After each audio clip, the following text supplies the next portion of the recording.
salue ce matin dans le précieux nom de Jésus-Christ. Que le Seigneur vous bénisse.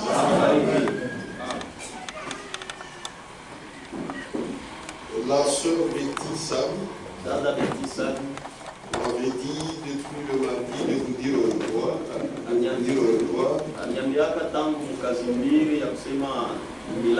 Puisqu'elle s'est rendue à Kinshasa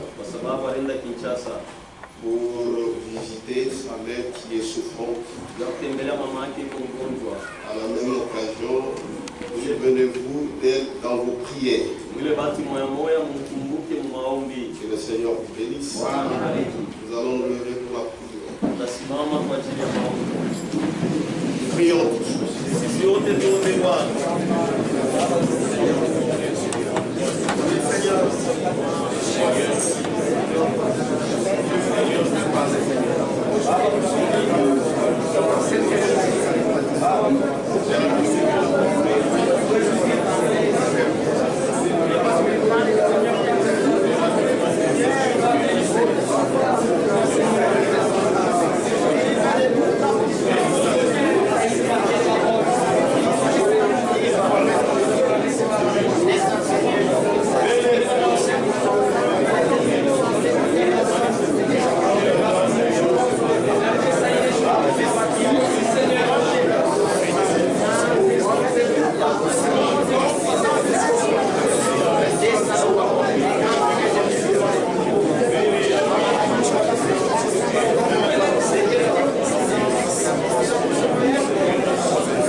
Aucun nom ne peut l'égaler. Il surpasse tout nom. Puisque en lui, il y a le salut. Il y a la bénédiction. Il y a le soutien. Il y a tout. Amen. Nous glorifions de ce nom. Puisque c'est un nom sacré. Un nom saint. Et nous sommes réunis en ce nom. Et nous croyons que tu nous protégeras. Merci Seigneur. Aide-nous malgré cette chaleur. Que nous puissions écouter ta parole. Seigneur, sois loué, sois glorifié. Au nom de Jésus-Christ. Amen. Nous lisons dans Luc, chapitre 17. Luka sura 17.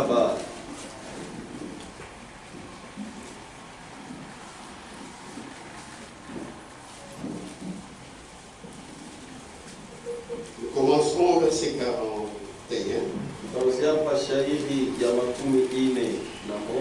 Nous irons jusqu'au verset 44. Comme il approchait de la ville, comme il approchait de la ville, comme il approchait de la ville, Jésus, en la voyant, pleura sur elle et dit, si toi aussi, au moins en ce jour qui t'est donné, tu connaissais les choses qui appartiennent à ta paix, mais maintenant elles sont cachées à tes yeux.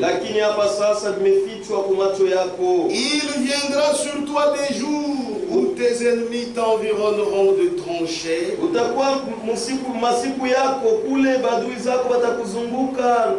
Il viendra sur toi des jours où tes ennemis t'environneront de tranchées,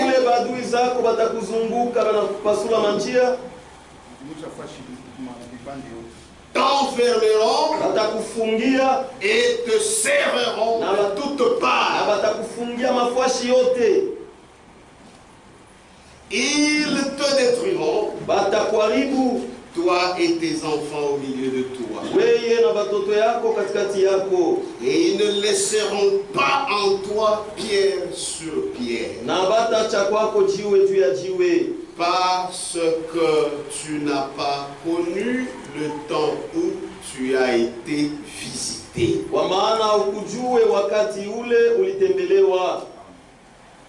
Pouvez-vous asseoir. La visitation de Dieu. Depuis le mercredi, c'est le sujet dont nous parlons. La visitation de Dieu. Pourquoi Jérusalem sera-t-elle détruite? Puisque c'est ce que Jésus dit ici.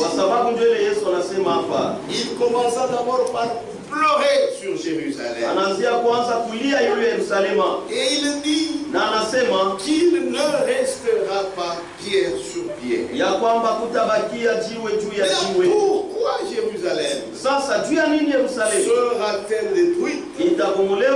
Parce qu'elle n'a pas reconnu, elle n'a pas reconnu le temps où elle a été visitée. Ce n'est pas Jérusalem de ville. Ce sont les gens qui, quand on dit le Congo n'a pas reconnu, ce n'est pas le pays, c'est vous. Pourquoi Jérusalem sera-t-elle détruite? Parce qu'elle n'a pas reconnu le temps où elle a été visitée.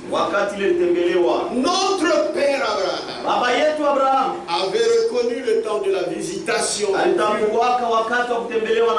Et il savait que celui-ci c'est mon Dieu. Et il l'a bien accueilli avec les deux anges qui l'accompagnaient. Les deux anges qui l'accompagnaient en ont aussi profité parce que notre père Abraham, le père d'Israël, avait reconnu le temps de sa visitation. Il s'était empressé. Il a fait tout pour eux parce qu'il savait que j'ai reçu de la haute visite. De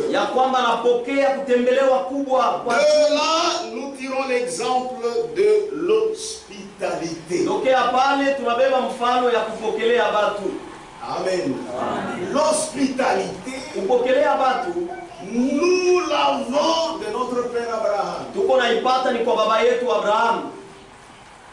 Par ses manières, par la manière dont il a agi, il est notre père dans la foi. eko baba yetu muimani, nous aussi, na sie vile vile nous devons agir tunapasha kutenda comme lui a agi. mpaka vile ye alitenda. Dans 1 Pierre, Petro wa kwanza chapitre 4, sura ya 4 verset 9, shairi ya 9, la Bible dit, Biblia inasema exercez l'hospitalité mutumikie kupokelea batu les uns envers les autres, pamoja kubengine sans murmure. bila manunguniko. Amen. Un enfant de Dieu, Mtoto wa Mungu il est disposé yanakuwa tayari pour faire du bien aux autres. vya kutendea mema wengine. Il sait que Anajua ya kwamba ce qu'il a, ile iko nayo le Seigneur lui a donné Bwana alimpatia en tant que gestionnaire sa wa kubichunga pour la joie des autres. juu ya furaha ya bengine. Ainsi en lui, Hivi ndani yake il a l'hospitalité. muko kupokelea batu. L'hospitalité, c'est ça sa nature. Kupokelea batu njo asili yake, Il ne s'efforce pas. asijikaze hapana. Quelqu'un qui force quelque chose, Mtu leko na kaza kufanya kitu il fulani souffre anateswaka pour le faire. juu ya kufanya, Mais un enfant de Dieu, lakini mtoto wa Mungu c'est une nature. ni asili yake, Que Dieu vous bénisse.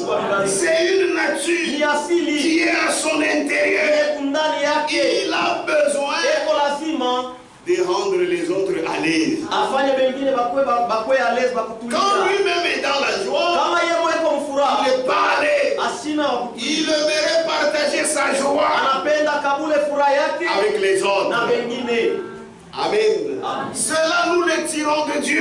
Ile tuko naipata kwa Mungu. Dieu, il nous l'a donné. Mungu alitupatia hayo Et nous devons l'exercer. na tunapasha kuitumia. Dans Romains chapitre 12, Mwa Roma sura ya 12 le verset 13.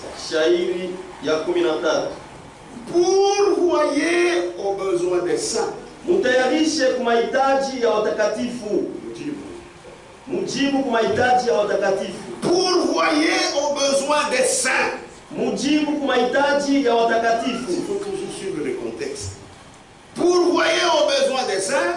Mujibu kwa mahitaji ya watakatifu. Exercez l'hospitalité. Mutumie kupokelea bantu. Les saints dont on parle ici, Watakatifu wale nasemea hapa c'est toi et moi. ni wewe na mie. C'est la sœur qui est à tes côtés. Ni dada yako leko pembeni yako. C'est le frère qui est à tes côtés. Ni ndugu leko pembeni yako. C'est lui qui est saint. Yeye ndio mtakatifu. C'est-à-dire, ce que Dieu te donne, Kusema kila Mungu anakupa ce n'est pas à manger pour toi seul et pour tes enfants. haina juu kule wewe mwenyewe na watoto yako, hapana. Il y a aussi une part pour les saints. Huko vile vile sehemu juu ya watakatifu. Non frère, je donne la dîme. Hapana, Non, la dîme, ça appartient à Dieu. Chekumi ni ya Mungu. Mais il y a aussi une part Lakini kuko vile vile sehemu dans ta richesse ile utajiri yako pour les frères et sœurs, juu ya banduku na badada, pour les saints. juu ya watakatifu. Vous devez pourvoir Unapasha kujibu aux besoins des saints. mahitaji ya watakatifu. Et là où tu es, Na pale huko tu connais un frère unajua ndugu qui dort affamé. ula analaka na njala. Tu connais un frère Unajua ndugu qui vient avec des habits en lambeaux. ula nakuyaka na manguo ya kupasuka. Tu sais ça, Unajua ile, mais tu lui fermes ton cœur. lakini unamfungia moyo wako. Mais ce que le Seigneur te donne, Lakini kile Bwana anakupatia c'est pour que tu te réjouisses toi-même ni juu furahiwe wewe mwenyewe avec la manière actuelle. na namna ya sasa. Quand toi tu as quelque Kama chose, wewe kuna kitu fulani, les autres deviennent les paresseux. wengine wanakuwa bavivu, badhaifu. Non, dis, il faut chercher. Hapana, inapasha kutafuta. Quand Dieu te donne quelque Kama chose, Mungu anakupatia ce kitu n'est pas fulani, seulement pour ta joie, haina juu ya furaha yako c'est tu, aussi pour la joie des autres. ni juu tena ya furaha ya wengine. La Bible dit, Na Biblia inasema réjouissons-nous tufurahi avec ceux qui se réjouissent. na wale Mais toi, tu te réjouis. Si on veut se réjouir avec toi, tu refuses. furahiwa na wewe unakatala. C'est seulement quand tu souffres, Ni kama tu kuna tu teso, aimerais que les autres souffrent avec toi. ndio unapenda wengine bateswe na wewe pamoja. Non. Hapana. Non. Hapana. La Bible dit, Biblia inasema dans Romains chapitre 12, Waroma sura ya 12 verset 13, shairi ya 13, pourvoyez aux besoins des saints. mujibu kwa mahitaji ya watakatifu, Exercez l'hospitalité. tumie kupokelea watu. Kupokelea mzuri. Amen. Amen. Puisque c'est une qualité. Juu nayo ni hali Il y moja. a des gens, Uko watu il peut t'inviter. Ou bien tu vas chez lui. La manière dont il t'accueille. Et l'autre jour, tu n'y retourneras pas. Parce que quand quelqu'un vient chez toi, il a besoin de la chaleur. Regardez comment avait fait notre père Abraham. Or, ces gens, c'est comme s'il passait. Mais lui a insisté. Ils sont restés dans leur maison. Et la prise en charge a continué jusqu'à la fin. Jusqu'à la fin. Ce n'est pas toi. Il y a des gens qui sauvent seulement les apparences extérieures. Parce que c'est un bon frère, c'est une bonne soeur. Mais vas-y chez lui. Tu vas souffrir. Non. Cet accueil-là, cette hospitalité doit se voir d'abord dans votre propre maison. C'est pourquoi nous n'arrivons même pas à attirer les membres de nos familles. Quand ta belle-mère vient chez toi, toi qui es une sœur, quel est ton comportement? Ton visage est toujours renfrogné. Mais jupe est inaudible. Quand tes bons frères viennent, or la sagesse humaine, une fille qui a eu des bons parents, on lui donne de bons conseils. C'est mec qui avec la loi bon ils ne sont pas difficiles. C'est seulement les foufous. Mais toi au niveau des Boukari, tu commences un problème. Ça, ce sont les païens. Il est pas pagan. Ces mecs qui ont des problèmes. Les sœurs n'ont pas de problème. C'est seulement les foufous. Il se rassasie. Tout va bien. C'est fini, tu es bien. Mais toi, quand les beaux frères viennent, c'est là où commencent les calculs. C'est pas correct. Mais si tu ne sais pas attirer les gens de l'extérieur, maintenant à combien plus forte raison tes frères? Parce que là tu vas dire, oh, ce sont des spirituels. Ils comprennent. Non. Exercer l'hospitalité, c'est aussi s'attirer des bénédictions. C'est la vérité. Dans Hébreux chapitre 13, un chrétien sans hospitalité, c'est comme un désert. Le soleil est ardent. Hébreux 13, verset 2. N'oubliez pas l'hospitalité, car en l'exerçant, quelques-uns ont logé des anges sans le savoir. N'oubliez pas l'hospitalité. L'avarice n'est pas la nature d'un enfant de Dieu. Non. Un enfant de Dieu, il fait comme Jésus-Christ. Il se donne. Amen. C'est comme dans nos maisons. Mais vous avez trois frères. C'est que la soeur, c'est ce que son mari. Regardez Abraham. Les visiteurs sont venus. C'est lui qui donne des ordres. Le mari est là-bas. Surtout s'il prépare une bonne viande. Si les visiteurs viennent,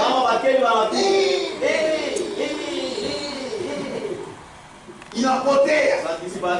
Et puis vous le faites en présence des enfants. Vous leur donnez quelle éducation? Amen. C'est une honte. Il est niaya. Non. Faut calculer. Et ça, quand les visiteurs sont là. Quand les visiteurs viennent déjà, on a chom. Tu ne connais même pas les choses de Dieu. Or, quand les visiteurs viennent, c'est là la bénédiction. La sœur ne fait rien. S'il connaît son mari, vous allez partir à Tapata Marpi. Mais elle va recevoir des gifles.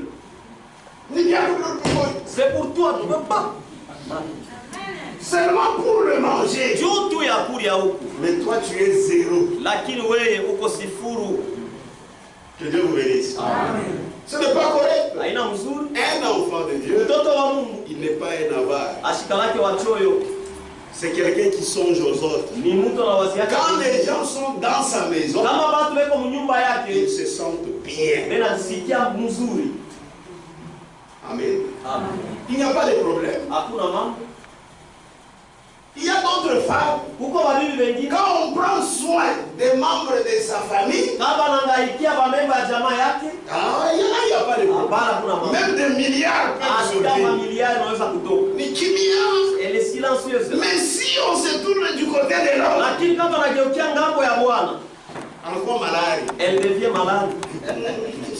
Oh, je ne me sens pas. C'est l'argent qui est sorti. C'est pas normal. Quand on dit honore ton père et ta mère, c'est seulement quand tu le vois, papa. Tu m'as enfanté, papa. Non, c'est aussi donné. C'est ça, honorer. La Bible dit, honore l'Éternel avec tous tes biens. Honorer quelqu'un, c'est lui donner aussi quelque chose. Que Dieu vous bénisse. Il devient là nerveux. Non, ce n'est pas correct. Nous sommes des enfants de Dieu. Ces amertumes-là doivent sortir. Ça ne doit pas nous ressembler. Même quand les membres de nos familles cherchent des problèmes avec nous. Des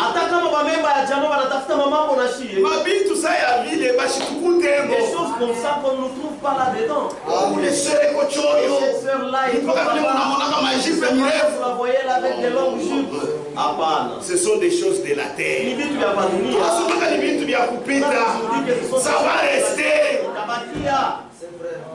Que Dieu vous bénisse. Si Dieu nous aide, c'est pour que les autres aussi en bénéficient. C'est la vérité. Lorsque vous accueillez un visiteur,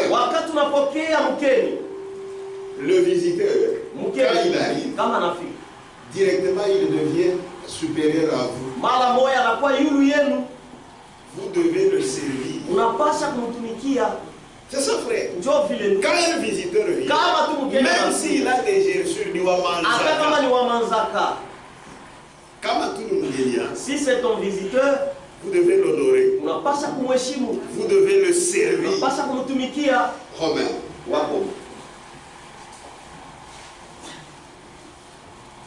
Romain 15. C'est la vérité, mes frères.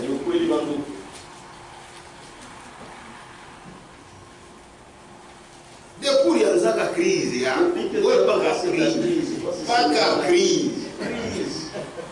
Il est c'est déjà terminé. Ou 2001 ou pas crise. 2001, tu étais toujours. Les autres, avant 2024, 23 ans. Bien comme ou pas crise. Tu es toujours. Frère, il faut vous inviter. Frère, j'allais vous inviter. J'attends seulement. Je suis en crise.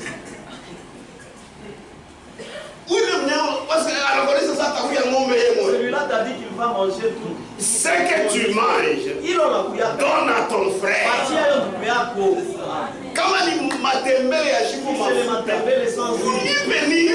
Moi que je sache.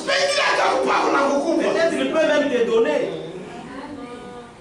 Oh non, la honte. Il faut nous j'achète un peu qui brille. Tu vas acheter depuis 2001. Depuis 2001. Ou pas la crise. Quand est-ce que tu vas payer ça?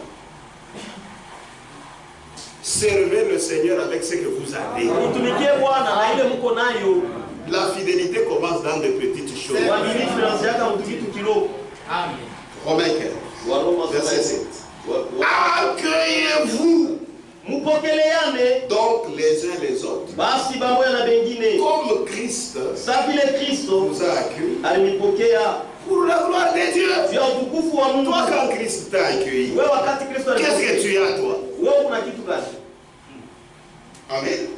Tu n'as rien. Un pécheur de rien du tout. Mais Christ t'a accueilli.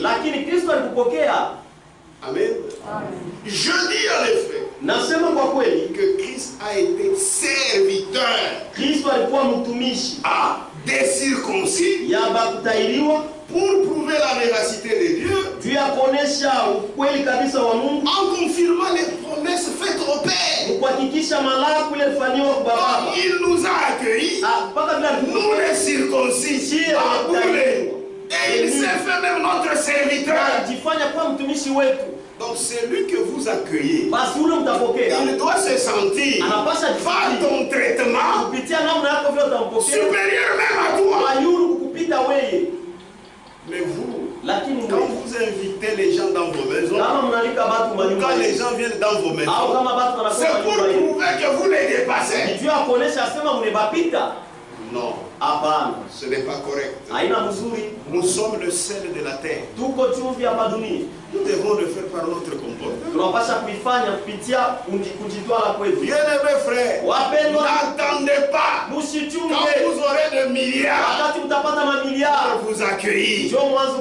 Accueillez-vous. C'est la vérité.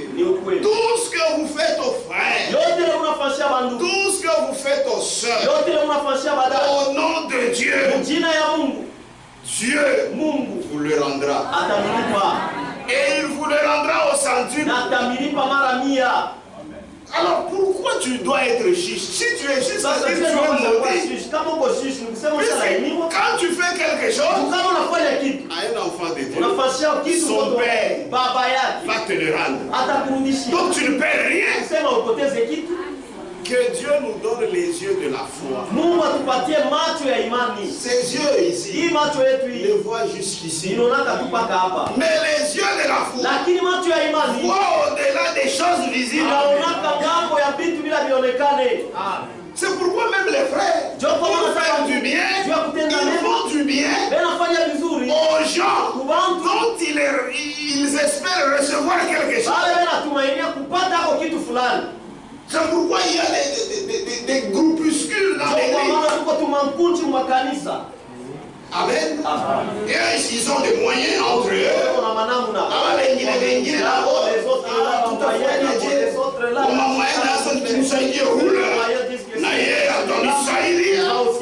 si tu es de là-bas, c'est parti pour toujours. Ce n'est pas parti. Leur père est riche. Il va te les rendre. Même si naturellement ou mais si tu reconnais que quand je donne, Dieu va me les rendre. Même si même si tu es vraiment, puisque tu auras l'intérêt, tu dois ma frère. C'est ça même. Tu vois, il y a des païens. Un commerçant païen, s'il comprend ça, mais c'est un problème. Puisqu'il sait, si je fais ça à un enfant de Dieu, son père va me les rendre. Il ne le fait pas puisqu'il est converti. Il le fait parce qu'il va aussi en profiter. Or, nous les enfants de Dieu, même si je te donne, même si Dieu ne me donne pas, je suis content. Mais Dieu a dit il va donner. Que Dieu vous bénisse. C'est pourquoi l'homme se croit sage. Il n'est même pas sage. L'argent que tu as là et ça va s'augmenter. Est-ce que Dieu est ton Gézéka? Comme ça, ça va s'augmenter. Tu te réveilles. Mais quand s'il n'y a pas, c'est là que tu te tranquillises. Ta joie est dans cela, non? C'est dangereux. Ta joie doit être en l'éternel. Puisque ça peut disparaître. Tu vas mourir. Amen. C'est mort. C'est mort. Il a perdu l'argent. Nini, frère. Frère. Priez pour moi, frère. Moi, mon âme, vous les malades. Et pourtant, il a fait l'argent caché et c'est perdu. Amen. Vous savez, même quand nous attirons les gens à Christ, il faut qu'ils sentent qu'Abba, ils ont déjà dit au revoir au monde. Maintenant, ça va les attirer. Ils diront, comme eux sont comme ça, que nous allions chez leur Dieu. Il va nous reposer. Que Dieu vous bénisse. Tout ce que vous faites, aux frères, aux sœurs, au nom de Dieu, Dieu vous le rendra. Matthieu chapitre 10.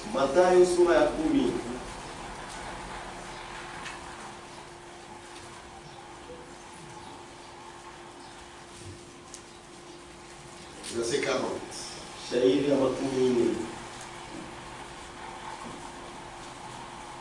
Celui qui vous reçoit, est-ce que vous comprenez? Celui qui vous reçoit, me reçoit. Il s'adressait à ses disciples. Puisque frère, le grand Dieu, toi tu vas lui donner quoi?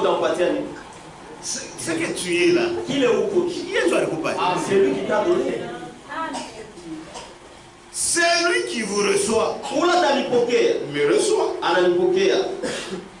Et celui qui me reçoit, reçoit celui qui m'a envoyé. Celui qui reçoit un prophète, en qualité de prophète, recevra une récompense de prophète.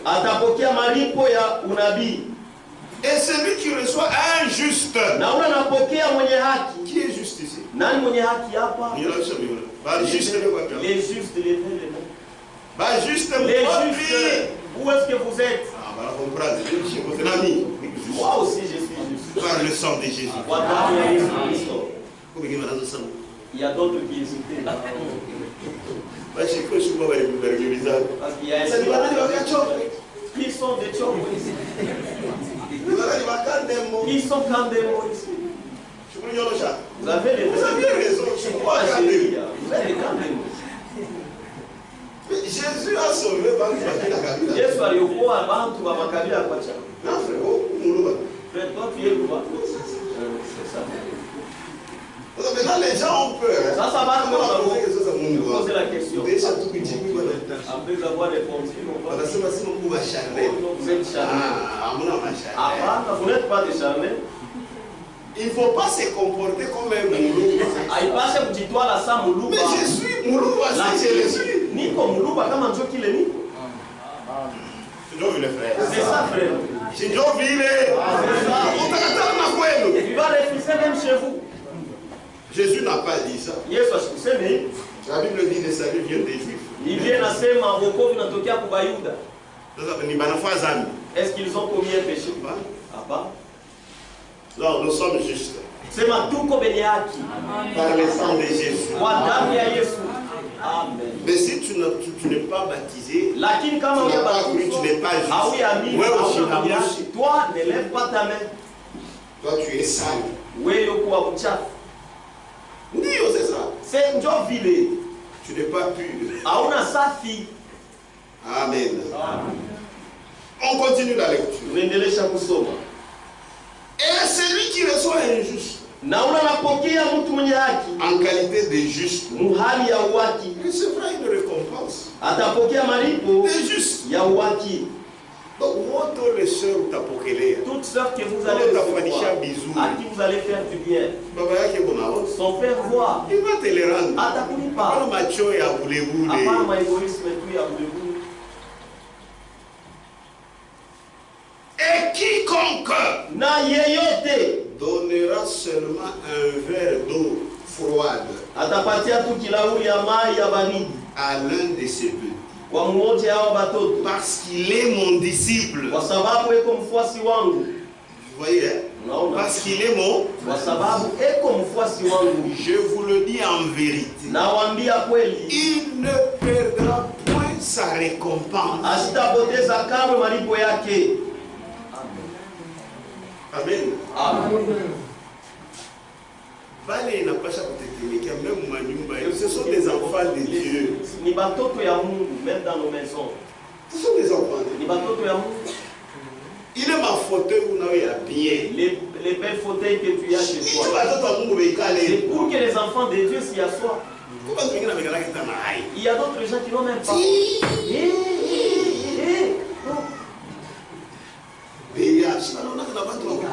Il faut voir les gens, tu peux les faire asseoir. Mais a dit lui, uko akimwili sana. Amen. Amen. C'est la vérité. Ni ukweli. D'abord, Mie, je viens sur toi. Nakuya kwa. Même si je ne suis pas pasteur, je suis. Moi, je viens m'asseoir. Pourquoi tu gardes ça? Moi, j'irai seulement là-bas. Moi, je vais là-bas. Amen. Toi, tu as ça. C'est nous tous. Amen.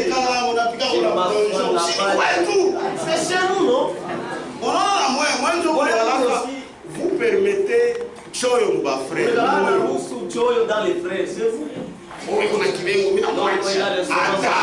Il y a une doux. Cette insolence-là va s'arrêter. C'est ça.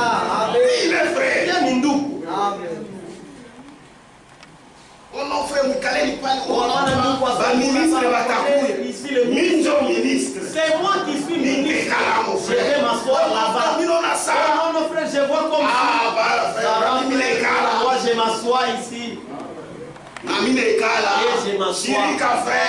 Fâche-toi, Ndoukou, ce n'est pas un problème. Tu es mon frère. Ou comme Ndoukou, nous allons nous accorder à. Quand on nous pose la question, mais c'est un problème, un problème charnel. Amen. Amen. Vous arrivez chez un frère. On a fait quoi nous?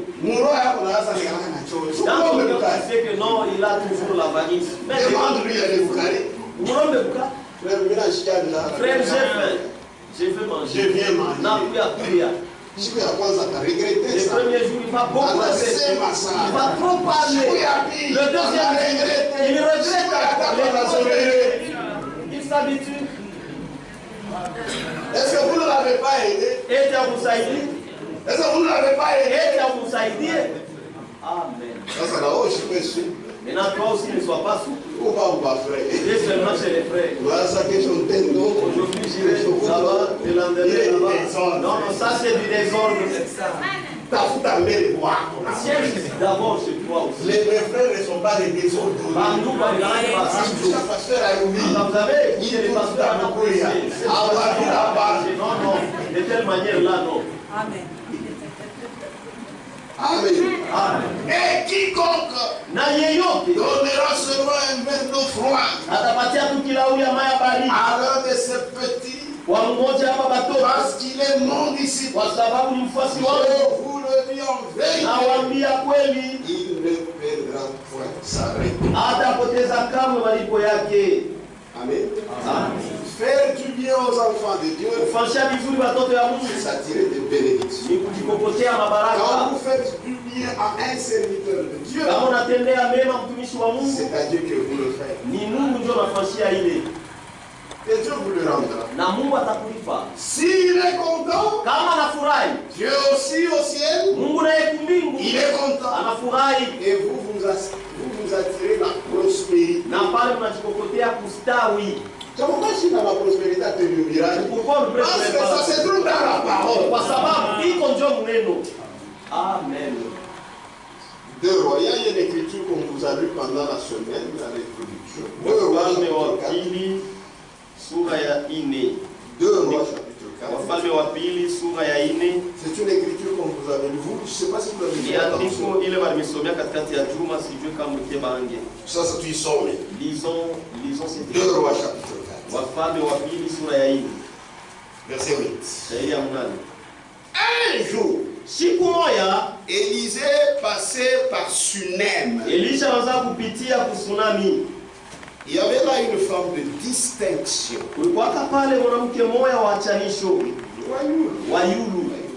Il y avait là une forme de distinction qui le pressa d'accepter à manger. Bon, c'est ça.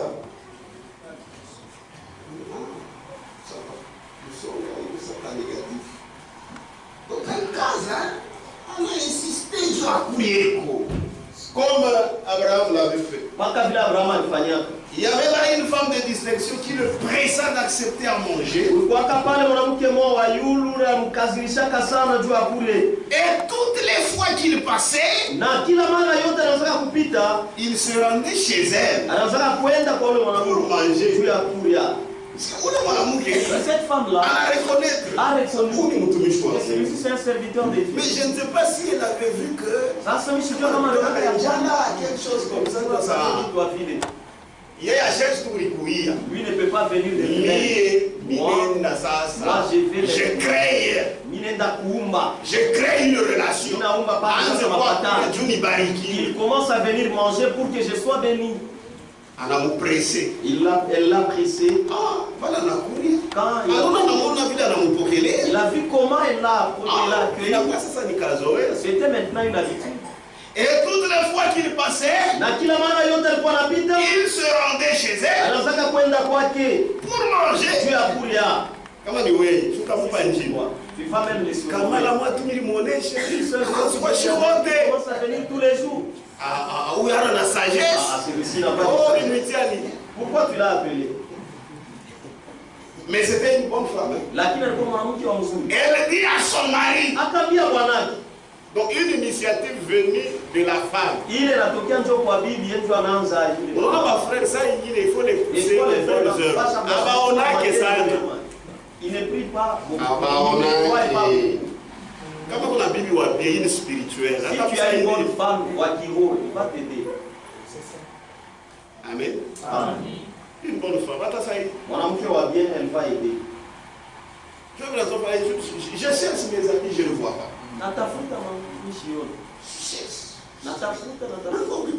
Où sont les amis? Non,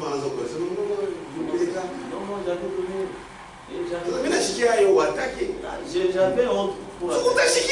Tu auras honte. Quand elle fait ça, c'est une amie. Quand on a fait la ville, est-ce que ce n'est pas bien? Là-bas, il y a un père plein. On a fait quoi ça? Je vais commencer avant de voir. Amen. Mais si tu as une mauvaise femme, tu vas prendre tout ça, commence à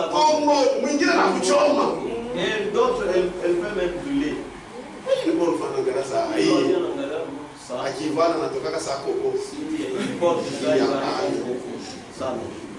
savez, les femmes aussi, dans la dictature. C'est un ministère. Même manger ici. C'est ça.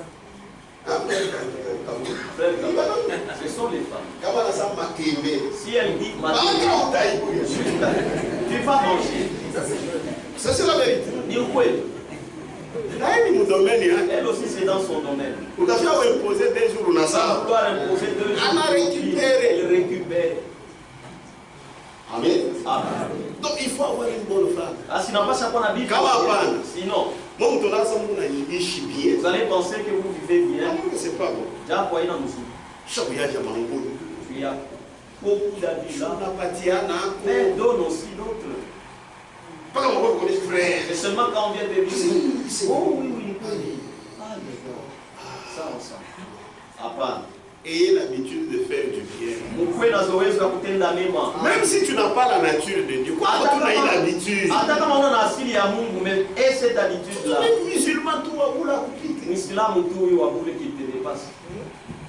Tu vois les musulmans. Unajua Waislamu? Bon, ils ont même des jours qu'ils font ça. Wao wanaangalia masiku ile wanafanya hivi. Faire du bien, faire de l'aumône. Dieu bénit matériellement. Même si tu n'as pas la nature de Dieu, tu peux faire Dieu te bénit. Mais on comme toi, tu es amour. Mais toi, tu es un enfant de Dieu. Depuis que tu as commencé à faire, où est-ce que ça t'a amené? Il y a d'autres choses, même si on te les prêche pas, tu te révoltes. Amen. On y oui, ni pite bengine, ni shabu. Gagner, mais je dépasse les autres. Mais ce sont ceux-là qui donnent qui gagnent. C'est la parole.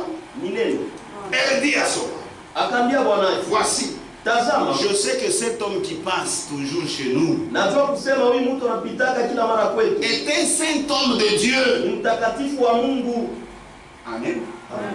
On a reconnu. Elle a reconnu. C'est un saint homme de Dieu. C'est pourquoi frère Branham on a dit. Si tu amènes les gens à te croire, rien ne te résistera. C'est comme on a mis mon frère à sa si tu crois telle personne que c'est un serviteur de Dieu, frère, il n'y a aucune maladie qui va résister. Tu veux être béni. Tu viendras, on priera pour toi. Tu es béni. Mais c'est ça comme vous à Kiburi. Mais tu es pasteur à toi-même.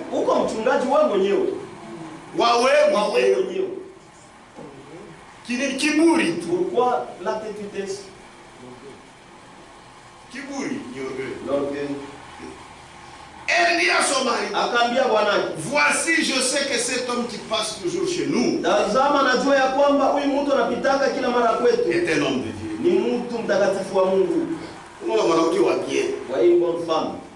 Faisons une petite chambre haute avec des murs. Et puis voilà un homme pur. Si tu n'es pas pur, tu vas commencer à penser à mal. Chambre. Pourquoi? C'est parce que tu es adultère. C'est pourquoi, frère, quand vous êtes souillé, tout pour vous est souillé. Tu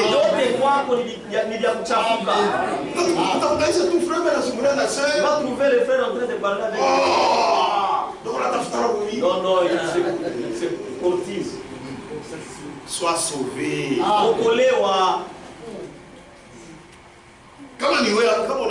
Si c'était toi ici, tu devais commencer des problèmes. Faisons une petite chambre haute avec des murs. Et mettons-y pour lui un lit. Une table. Un siège. Et un chandelier. Lampi. Afin qu'il s'y retire.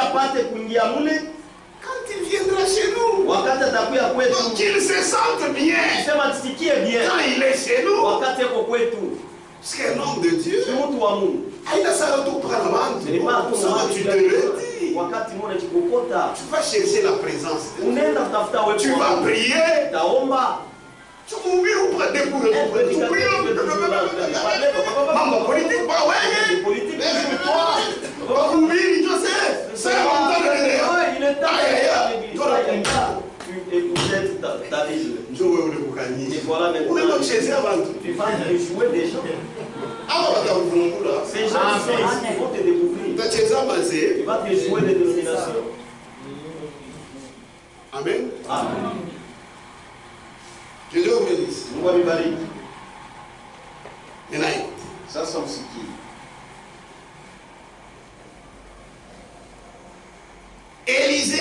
Elisha, étant revenu à Sunem, se retira dans la chambre haute et il coucha. C'est-à-dire quoi? La proposition que la femme avait faite à son mari. Le mari a accepté. Oh, usinyonyeshe kilikuwa. Mwanamke ni kimya. La femme c'est un silence. Ah, c'est dans l'église. Hapana, ni mkanisa.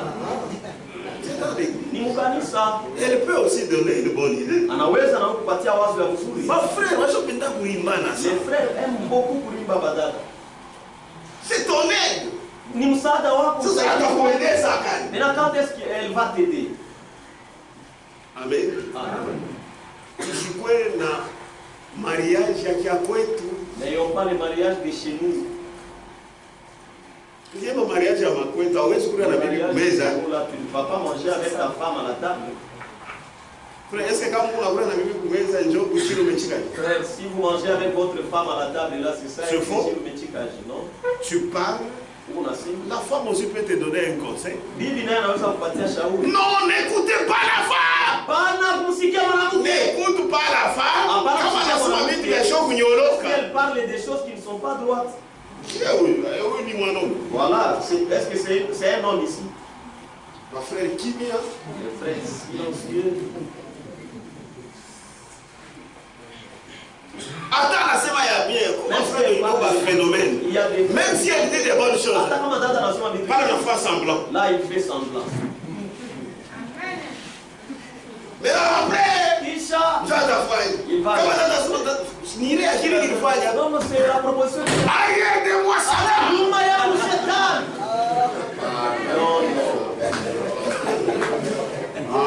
Il ni kurimbana ile frère Moïse anasema ni kurimbana frère. Ce n'est pas bien. Je vous reconnaître. Mais reconnais. Et c'est vrai ma chérie. Il a dit l'idée que tu as proposée là, il est bon. Et tu as été inspiré. Mais secoue-moi. Amen.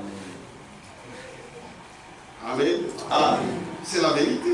Élisée étant revenu à Sunem, Elisha akirudia kusunami, se retira dans la chambre haute. Akabanda mchumba ya juu. Bio banayenga. On a construit la Bwana analeta makuta. Et le mari a donné l'argent na vyote vilifanyika. Il dit à Géasi, akambia Géasi, son serviteur, mtumishi wake, frère, quand mtumishi wa Mungu anasikia bien, c'est Dieu qui est comme ni Mungu anasikia furaha. Ansikia bien, sent bien. Il anapata kukafua Il a trouvé un endroit. Ndio asema pale. Il dit non. Après cette tsunamite, ita yule mtsunami, Géasi l'appela. Géasi akamwita. Et elle se présenta devant lui. Na kaenda mbele yake. Et Élisée dit à Géasi. Na Elisha akamwambia Géasi, dis-lui, umwambie, voici, tazama, tu nous as montré tout cet empressement. Unatuonesha uharaka yote hii. Abraham. Sasa ile Abraham alifanyaka devant ces trois autres là. L'empressement. Uharaka. Amen. Amen.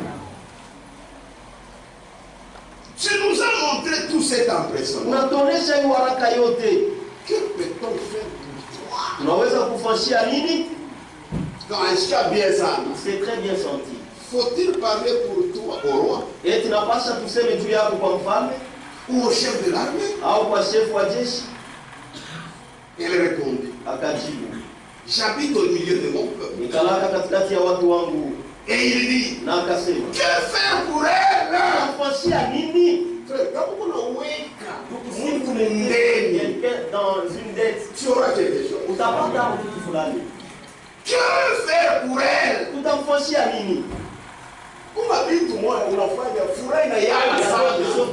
La joie est tellement grande. Dieu au ciel le dit, mon serviteur, ce n'est pas pour toi qu'il fait, c'est pour moi.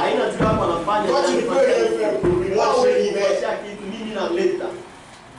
Il dit, que faire pour elle, Géasi? Répondit. Géasi akajibu, mais elle n'a point de fils. Lakini hasina na mtoto mwanaume. Et son mari est vieux. Na bwana yake ni mtu wa kukomea. Amen. Amen. Et il dit, na anasema, Mubutamu ya kuikala moderne, dans la joie, il s'asseoir là, il se sent bien. Appelle-la. Umwite. Géasi l'appela. Géasi akamwita. Et elle se présenta à la porte. Naye akakuja mbele yake. Mlango. Élisée lui dit. Elisha akamwambia. De la même manière qu'on avait dit d'Abraham. À cette même époque. Mui wakati moya moya. L'année prochaine. Mwaka ijayo. Tu embrasseras un fils. Utakumbatia mwana. En d'autres termes. Kusema vous allez enfanter. Maintenant, ça tellement bien nous pitié. Donc, cette femme ne faisait pas ça pour qu'on lui donne un enfant. Et elle faisait ça. C'est un serviteur de Dieu. Et elle dit non,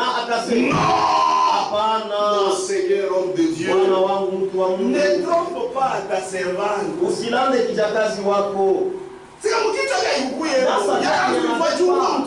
Elle le faisait parce qu'il était serviteur de Dieu. Amen. Mais ce que l'homme de Dieu avait dit, c'était inspiré de l'Éternel. Cette femme devint enceinte et elle enfanta un fils. Amen. À la même époque. L'année suivante, comme Élisée lui avait dit, il y a des actions. Vous faites cette action, ça vous attire un tas de bonnes choses qu'il a envoyé. Que tu ne t'attendais même pas.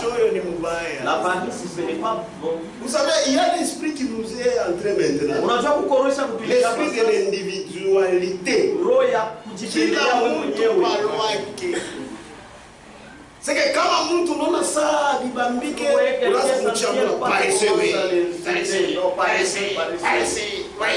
je disais à quelqu'un, il travaille dans une très bonne entreprise, on paye. Je dis écoute, oui je te connais. Tu étais ici, tu n'avais rien.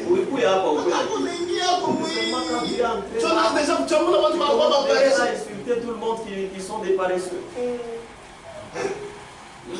C'est une grâce que tu as reçue. On n'a pas de salarié. Tu as trouvé la grâce, tu deviens salarié. Comment tu travailles plus que toi? Il y a quelqu'un qui n'est pas paresseux. Frère, esprit à mépris, il n'y a bien. Ce n'est pas bien.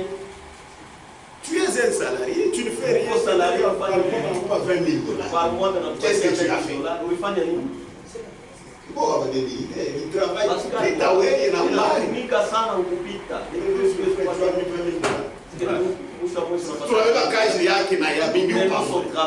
Son travail à lui. Et c'est le match qui vient. Donc, pour arrêter l'insolence. C'est ça. Oh, vieux, oui, on a qui? Oh, vieux, on a chié. Voyez-nous. Tais-toi. Un enfant de Dieu ne doit pas être comme ça. Ce que tu as, c'est le Seigneur qui te donne. C'est Dieu seulement qui t'a mis dans cette position. Ce n'est pas que tu fondes ça. Ce n'est pas que tu as rien. Il y a des gens qui ont étudié à l'université libre de Bruxelles. Mais on fonde pas une casa. Ça il a 6 ans. Ma institut, tu as fait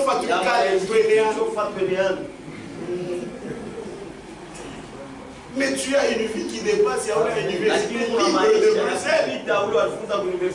de Bruxelles. C'est Dieu qui donne. C'est Dieu qui donne. Maintenant, si tu reçois, après le roi Québec, que Dieu vous bénisse. Et c'était un bon geste. Il a beaucoup côté, il a mis. Ça lui a tiré beaucoup de choses. Cet enfant était mort. Et après, tu as permis. Il est ressuscité. Un seul acte qu'il a fait. Regardez ce qui s'est attiré. Amen. C'est la vérité. Abraham, notre père dans la foi, nous a laissé un exemple d'hospitalité. Pour rendre ses enfants heureux. Il a accueilli avec empressement ses hôtes. Alipokea na uharaka yote bageni yake. Na mwenye vile vile. Pensez aussi à le faire. Mwanze kuifanya. Ceux qui iront au ciel, ce sont les vainqueurs. Ne te reproche de rien. Usijikemee kitu. Amen. Est-ce que dans l'hospitalité tu es? Et mkupokelea watu mzuri kwamo? Non. Tu n'es pas. Regarde moi quand il Frère, voilà, est-ce qu'il y a un frère qui a mangé le foufou chez toi? Des petites choses.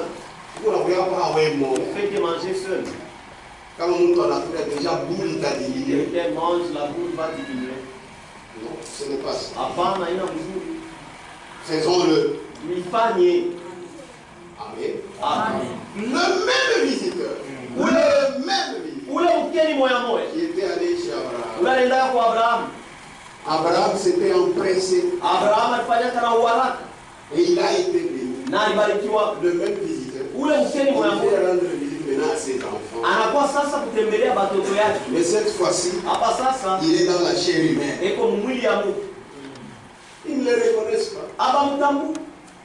Un jour il dit, siku mwana c'est vrai, je viens faire ma mission. Ni kweli nakuwa kufanya kazi yangu. Mais lakini je vais faire quelque chose. Tafanya kitu moja.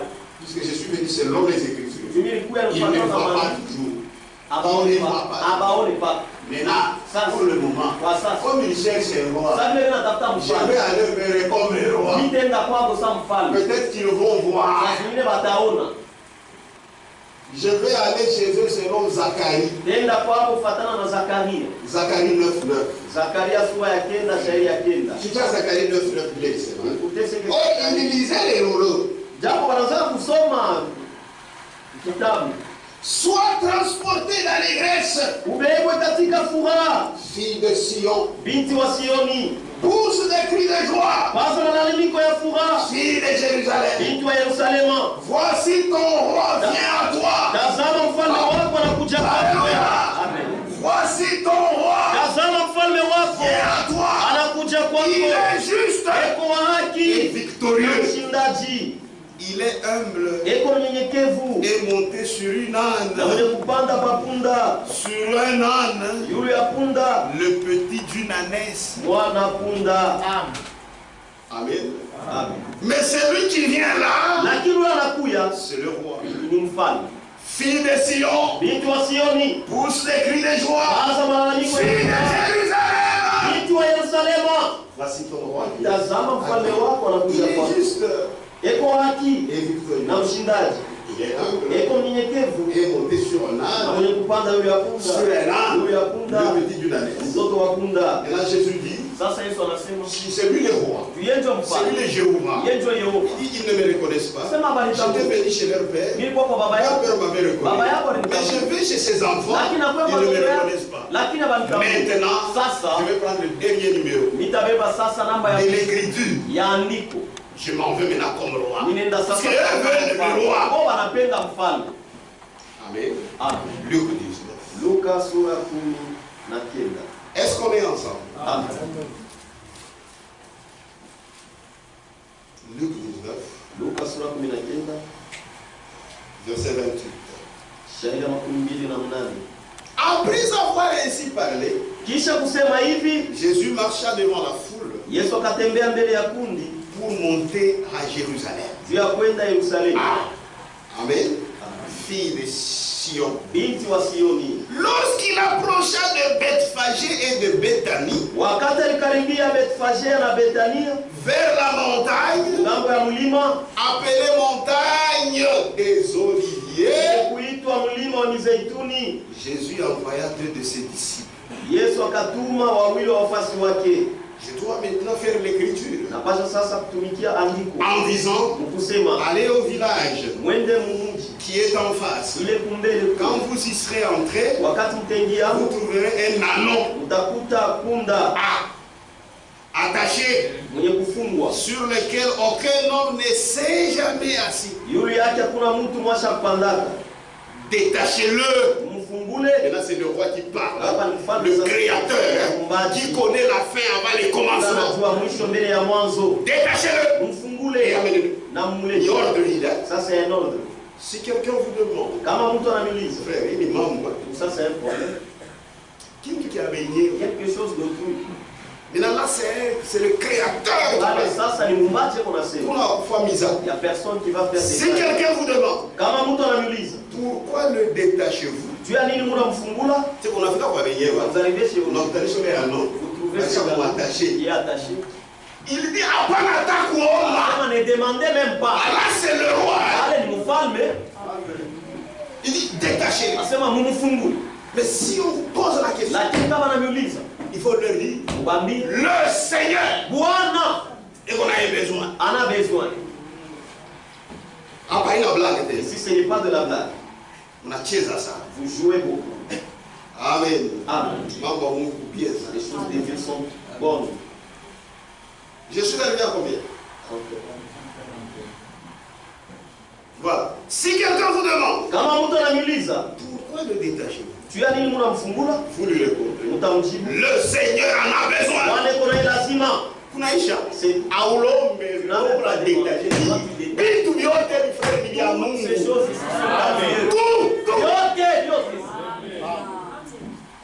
c'est pourquoi ne soyez jamais jaloux des autres. C'est la vérité.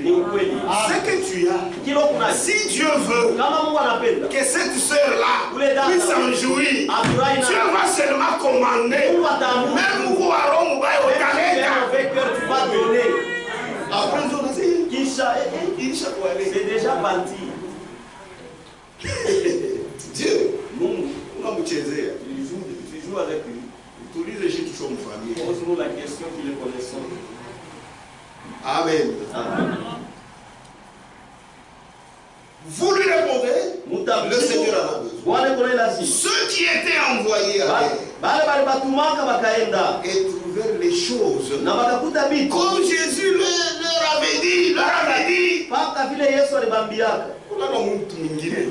Ça c'est lui-même Dieu, le véritable. C'est ça notre Dieu. Est-ce qu'à comparer à Mahomet? Est-ce qu'il va être comparable à Mahomet? Jamais. Comme il détachait l'anneau, ses maîtres lui disent, pourquoi détachez-vous l'anneau? C'est la même manière qu'il avait dit. Il répondit, le Seigneur en a besoin. Quand ils ont dit ça, ils n'ont rien dit. Et ils amenèrent à Jésus l'anneau sur lequel ils jetèrent leurs vêtements et firent monter Jésus. C'est lui pour qui on fait des choses comme ça, c'est un roi. Quand il fut en marche, les gens étendirent leurs vêtements sur le chemin. Et lorsque déjà il approchait de Jérusalem, vers la descente de la montagne des Oliviers, toute la multitude des disciples, Amen. Toute la multitude des disciples, saisis de joie, se mit à louer Dieu. Ce sont ses disciples. À haute voix, pour tous les miracles qu'ils avaient vus, il disait, béni soit le roi. Nani? Béni soit le roi qui vient au nom du Seigneur. Paix dans le ciel et gloire dans les lieux très hauts. Les pharisiens, ils connaissent bien la loi. Ils comprennent bien que c'est cette écriture. Mais à peine de critique, quelques pharisiens du milieu de la foule dirent à Jésus, Maître, reprends tes disciples. Pour dire, il est écriture. Cette écriture, il y a rien.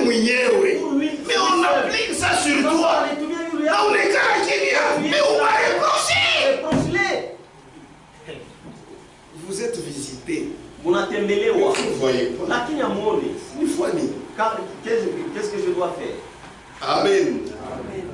Et il répondit. Na wakajibu. Na akajibu. Je vous le dis, Nawambia, s'il se tait, kama banekala les kile pierres crieront. majiwe talalamika. Vous voyez l'écriture, Unaona andiko, mais vous ne voulez pas accepter l'accomplissement. lakini mupende kuitika utimilifu wa andiko. Bo, wanaona na banaamini. C'est ça, accepter la visitation. Ndio kuitika Mais kutembelewa. donc, vous voulez que nimekarishe qui? Sasa mnapenda nibekarishe kile. Les gens qui ont compris, Watu wale banaelewa. s'il se tait, Kama Mungu anekala kile les pierres majiwe vont crier. italalamika. Amen. Amen. Amen. La visitation de Dieu. Kutembelewa na Mungu.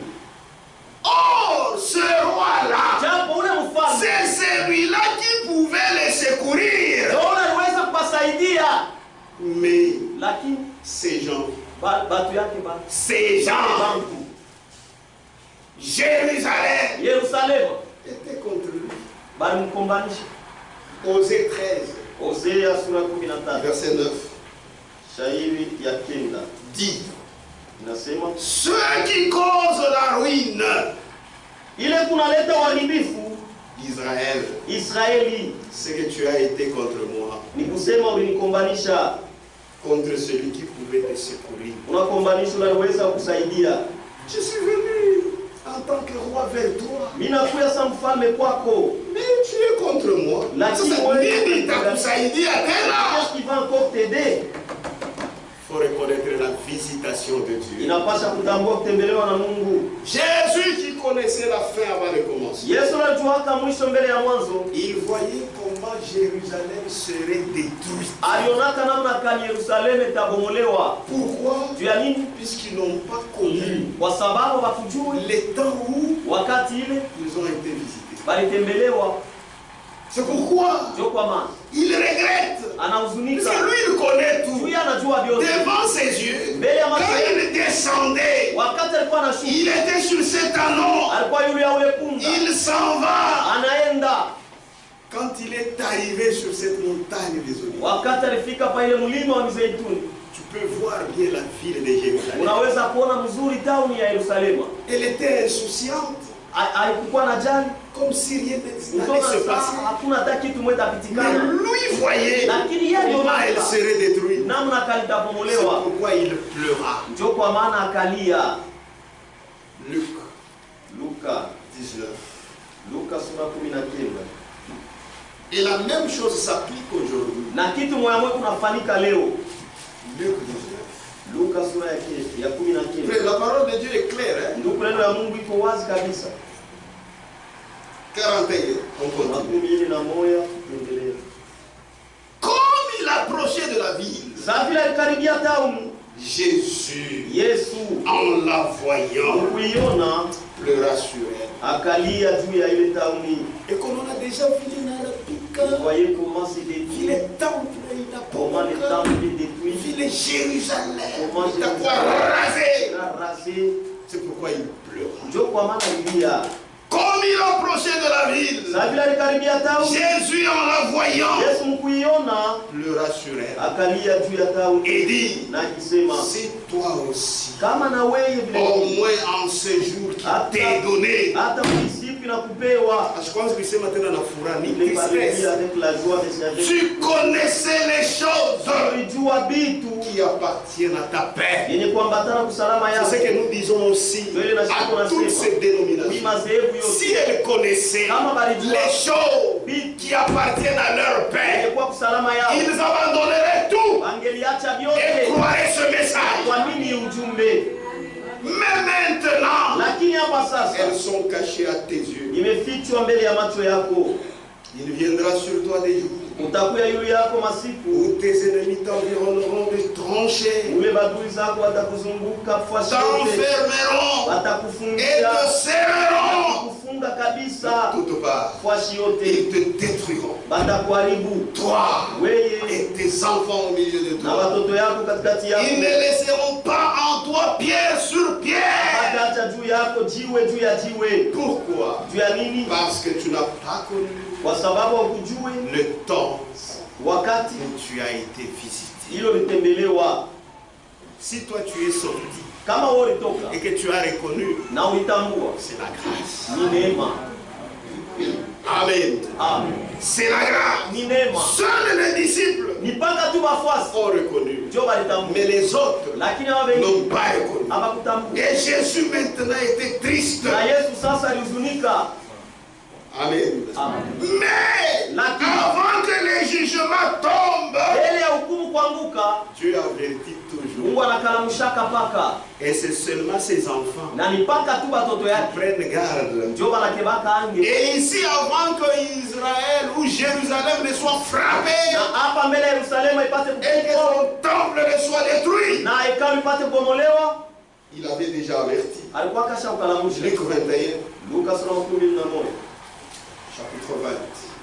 Et Luc 21, verset 20. Luka sura 11. Il disait à ses disciples ceci: Anaanza kuambia wafuasi yake hivi. lorsque vous verrez Jérusalem Wakati mtaona Yerusalemu investi par des armées, uzungukwa na majeshi, sachez alors mjue pale que sa désolation est proche. ya kwamba uharibifu wake inakaribia. C'était le signe qu'il avait donné Ilikuwa ni alama à ileta ses disciples.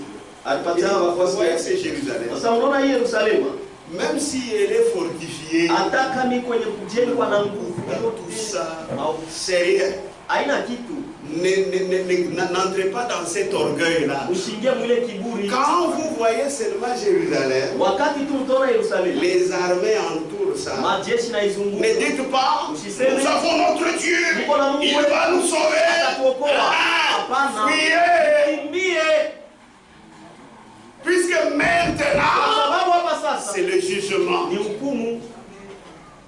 Que Dieu vous bénisse. Mungu abariki. Quand vous voyez, c'est ce Wakati qu'il dit, mtaona ile lorsque masisi, vous verrez Jérusalem wakati mtaona investi Yerusalemu par les armées, uzunguka na majeshi, sachez alors que sa désolation est proche. mjue ya kwamba uharibifu wake unakaribia. Alors Pale que ceux qui seront en Judée wale watakuwaka Myudea fuient dans les montagnes, bakimbie mumilima, que ceux qui seront au milieu de Jérusalem wale watakuwa katikati ya Yerusalemu en sortent, batoke, et que ceux qui seront dans les champs na wale watakuwaka mashamba n'entrent pas dans la ville. bashingie mtauni. Amen. N'entrez pas dans la ville. Bashingie mtauni. C'est Jésus qui dit ça. Yesu ndio anasema hivi, Il donne l'avertissement. analeta ukalamusho, Car ce seront des jours de kwa maana vengeance itakuwa ni masiku ya kisasi pour l'accomplissement de tout ce qui est écrit. juu ya utimiliko ya yote yenye kuandikwa. Malheur Ole aux femmes qui seront enceintes mwanamke bale batakuwaka na mimba, et à celles qui allaiteront en ces bale jours-là. bataanza kunyonyesha mwile masiku, Car il y aura une grande détresse dans le pays kwa maana kutakuwa tabu kubwa mwinchi et de la colère contre son na peuple. kasirani juu ya kuombanisha watu wake. Ils tomberont sous le tranchant de l'épée. Bataanguka na kuuawa chini ya Ils mpanga, seront amenés captifs batakamatiwa kama bafungwa parmi toutes les nations. katikati ya mataifa yote, Et Jérusalem na Yerusalemu sera foulé au pied itakanyangwa par les kumiguu na nations mataifa, jusqu'à ce que les temps des nations soit accompli. mpaka na pale mawakati ya mataifa itatimilika. Frère, c'était très sérieux. Ndugu, ilikuwa ya mzito. Quand Jésus en a parlé, Wakati Yesu c'est alisema un avertissement ni ukalamusho, qu'il donnait à ses disciples. ila anaanza kupatia wafuasi wake. C'est comme à nous. Iko sawa, Nous sommes avertis. tushakalamushwa. Amen. Amen. Les démons Mandemona se sont levés. balilamuka, Ils ont déjà entouré. basha kutuzunguka. C'est pourquoi Ndio kwa maana il y a un appel qui dit uko mwito nasema sortez, mtoke, sortez du mtoke milieu de mon katikati peuple. yao watu wangu. Voilà pourquoi nous sortons. Ndio kwa maana tunatoka. Ceux-là qui resteront, Wale watabakia c'est leur problème. ni mambo yako. Amen. Amen. Maintenant, Sasa lorsqu'il avait donné cet avertissement, wakati alileta kile ukalamusho, ceux-là qui étaient avertis, bale walikalamushwaka ils regardaient à cet avertissement. banaanza kuangalia kile ukalamusho. Et un jour, Siku moja ils se sont réveillés, wakalamuka, mais ils trouvent que wanaona ya kwamba Jérusalem était investie Yerusalemu yote ilikuwa yenye kuzunguka par des armées. na majeshi. Quelqu'un peut dire sort. Mtu alioza anatoka, Eyo, songa. pale kujambo, Il va raconter. anaenda kufasiria baskari Des Romains. baskari ba Roma Lui, il s'est marié avec la première personne, toi, bien. fungia aller chercher à manger. Hey, yo, yo. Ouais, Songa. allez rudi, On est en mouvement. tapata Et Qu'est-ce qu'il y a? Or, les autres Japo, hawa watu wengine wote ne comprenaient rien. hawakuelewake kitu. Mais les disciples, eux, Lakini bafuasi bo comprenaient. bo balielewaka. Puisque Jésus leur avait dit. Kwa sababu Yesu alibambia. Et c'était le général Na ilikuwa ni jemadari Festus Gaius qui était là. Festus Gaius yule alikuwa pale. Il a mis les armées là-bas. Akaweka majeshi Et pale ils sont restés, ils ne faisaient rien. na bakabakia pale bakufanye kitu. Mais là, après un certain temps, Sasa kisha wakati mwa fulani ils se rendent compte wanaona ya que kwamba toutes ces armées qui étaient là, ile majeshi yote ilikuwa pale. ces armées ont bâti en retraite. Ile majeshi Ils ont levé leur siège, c'est ce qu'on dit. ikarudia Kongo wanatoka wanacha. Wanakimbia. Ils ont fui. Or, c'était le signe promis. Jambo ilikuwa ni alama ile la kiwaka. Amen. Amen. C'était le moment de fuir. Ilikuwa ni wakati wa Quand ils kukimbia. sont entourés, Wakati walizunguka. c'était pour donner un signal Ilikuwa ni juu ya kuleta alama au véritable enfant de Dieu watoto wa kweli wa que Mungu. maintenant, fuyez. Kimbie. Donc Dieu a laissé même un moment Basi Mungu aliacha hata wakati moja pour qu'ils puissent prendre la fuite. ili wapate kukimbia. Il a permis un moment Aliruhusu wakati qu'ils moja voient comment Israël est entouré. baone vile Israeli inazungukwa. Et maintenant, ils vont fuir comment? Sasa watakimbia. Frère, Dieu est merveilleux. Ndugu, Mungu ni wa kushangaisha. Amen. Amen. Festus Gallus, le Festus général, Gallus il ule dit non, jemadari partons anasema un hapa. peu en retraite, Tuje kiroko lèvons le siège. toshe kutoka. On ne sait pas pourquoi, Hatujue juu ya nini, mais nous savons. lakini sisi tunajua Dieu Mungu voulait que ses enfants. alipenda watoto yake Oui. wakimbie. Amen. Amen. Et quand ils ont compris ça, Na wakati walielewa les disciples ont pris la fuite. wale wafuasi wakakimbia, Ils se réfugièrent en Pérée, wakaenda ngambo ya Pere, au-delà du ngambo Jourdain, ya Yordani, dans une ville qu'on appelle Péla. mtauni mwenye kuitwa Pela. Ah, Ils se sont enfuis. maintenant, Ça. les gens qui étaient à Jérusalem, Batu wale walikuwa frère, Yerusalemu.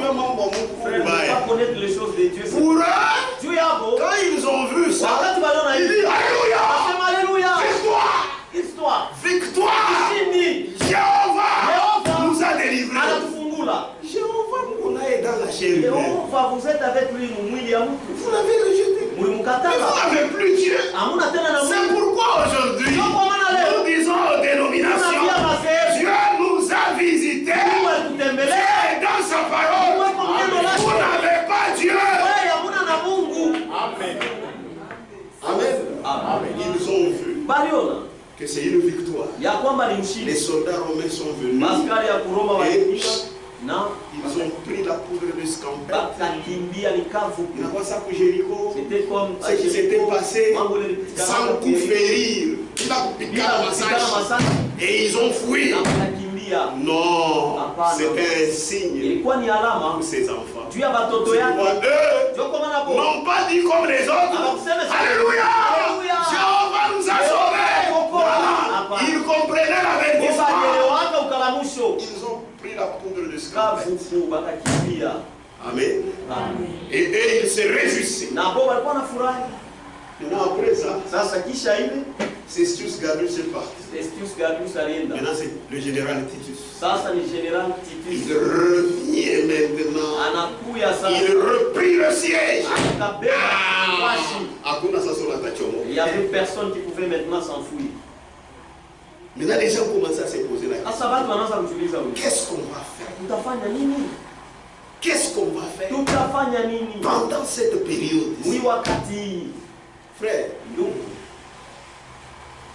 faites attention mkebe yangu à l'avertissement de Dieu. mkalamusho ya Mungu. Lorsque Dieu parle, Kama Mungu anasema, faites attention. mkebe yangu Israël, Israeli, la manière dont Jérusalem était construite, namna ile Yerusalemu ilikuwa, personne ne pouvait croire hakuna mtu aliweza kuamini. que l'ennemi pouvait entrer. Wazee sema adui anaweza kuingia. Frère, ma sécurité, mon ami, Mais la sécurité que vous la avez, sécurité, c'est Jésus. usingo ni Yesu Kristo. Lamentation de Jérémie. Lamentation de Yeremia. Est-ce que mon ami faut attendre? Amen. Chapitre 4. Omboleza Yeremia sura ya 4. Lamentation chapitre 4, verset 12.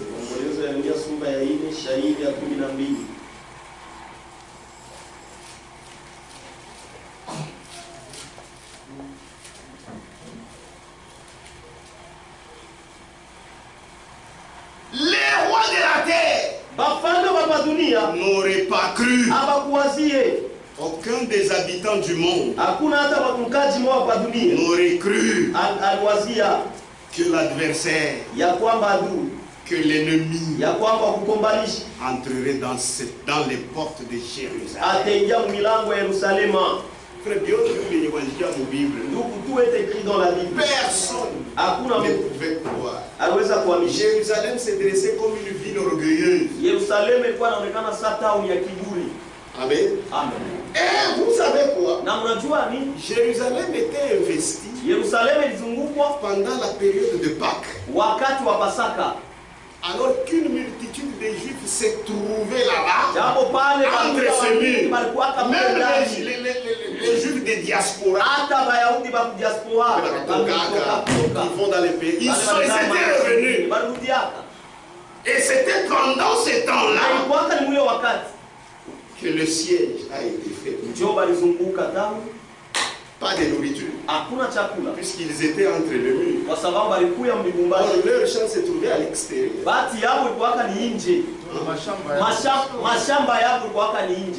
Amen. Leur champ se retrouvait à l'extérieur. C'était compliqué. Maintenant, ils ne font rien. Tu veux sortir. Alléluia. Raya. Amen. Tout ma stock d'autres. Tous les stocks qu'ils avaient. Terminé.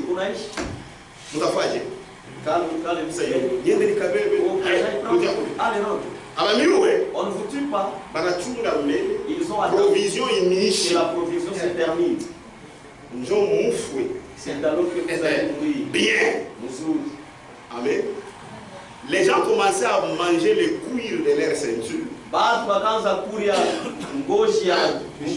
de leurs sandales, et même de leurs boucliers.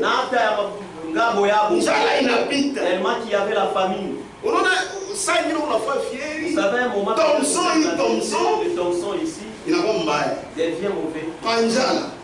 Lorsque tu seras affamé, ça sera trop bon. Les poissons salés, tu choisis. Mais si tu n'as pas les cancrelats ici que vous voyez, sera une nourriture trop chère. Amen. Mais là, d'autres faisaient des efforts pour se glisser hors des murailles, pour chercher même des plantes sauvages. Puisque Njara inapita. Maintenant, les autres qu'on capturait, on les torturait. C'était grave. Et ce qu'ils avaient en main, on les dépouillait. Amen. Et les chefs prenaient tout. Et c'était grave. Et pendant ce moment où il y avait la famine, il y avait maintenant la peste qui avait frappé. Vous voyez la peste, puis encore la famine. Vous allez sentir. Les gens qui résistaient un peu à la provision, après un certain temps, il n'y en avait plus. Maintenant, ils sont là assis. Prends ces histoires. Maintenant, c'est chacun pour soi. La famille, si ça dépasse, il va te regarder toi. Tu ne verras plus les autres. Amen. Amen. Si papa a quelque chose, si l'enfant voit,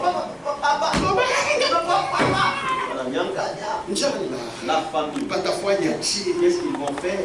Les parents oubliaient leurs enfants. Regarde comment tu aimes tes enfants. L'affection qu'on a envers nos enfants.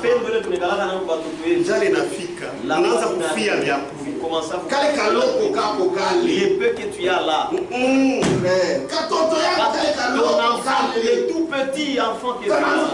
Comment il faut seulement aller. Frère, il y a des scènes. Tu n'as jamais vu. Là, tu le vois comme dans une télévision. Mais ces jours-là, cela a été arrivé. Il est efficace. Même les femmes, oubliez leurs enfants.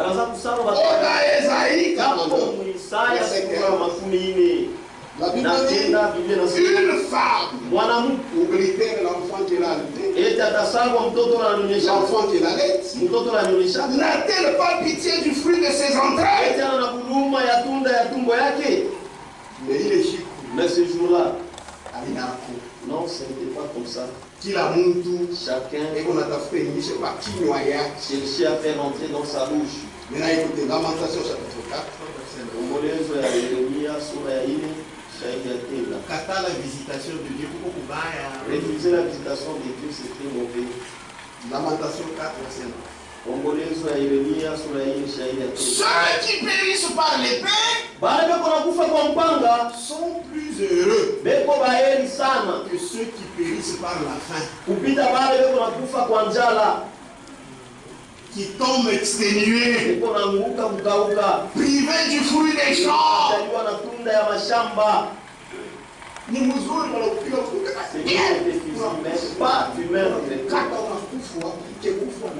au lieu de mourir la famille avec la famille. Et les Romains étaient là.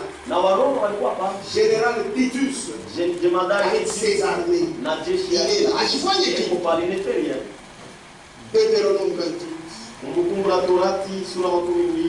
Et cette écriture, cette prophétie devait maintenant s'accomplir. C'était après 14 siècles. La parole, frère, de Dieu s'accomplira.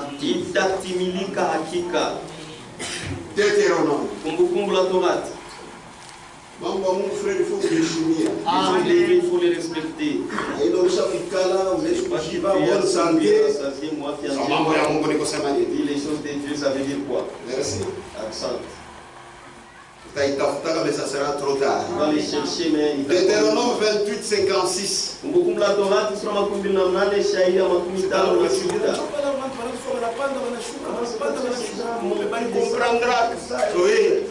nous sommes avertis. Deutéronome 28, 56. Cette écriture ici s'est accomplie. La femme d'entre vous, la plus délicate, est la plus habituée à la mollesse.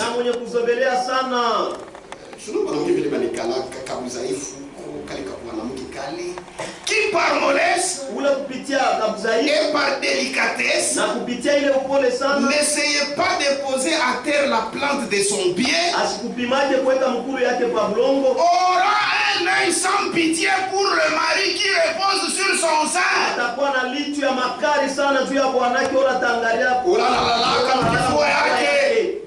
Amen.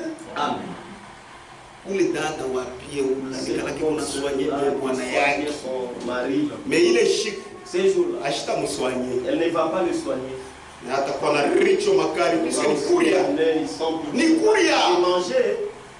C'est manger.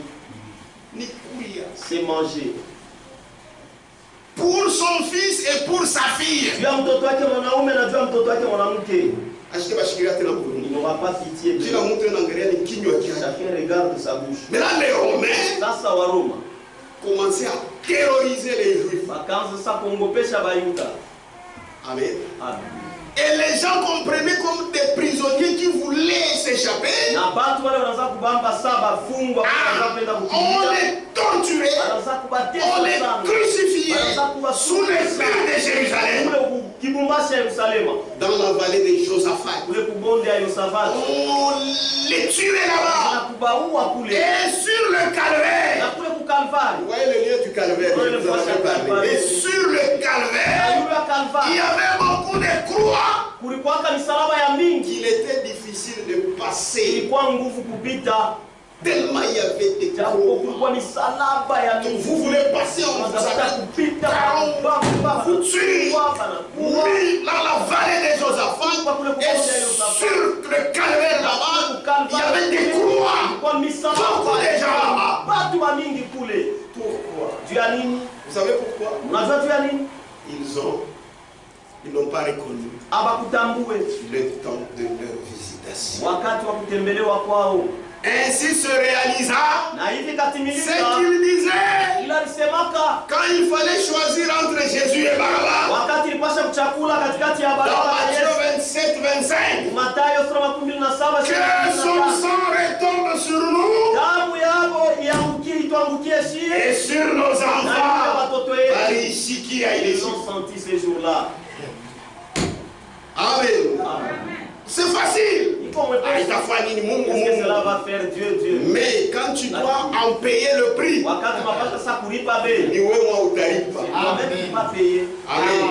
Titus lui-même un général, puisqu'un militaire, il est habitué, on l'habitue à ne pas avoir peur de la mort.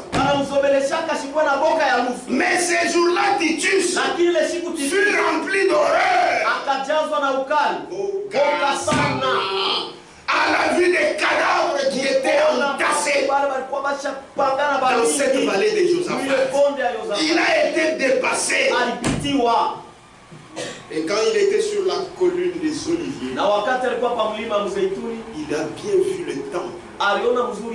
C'était un beau temple.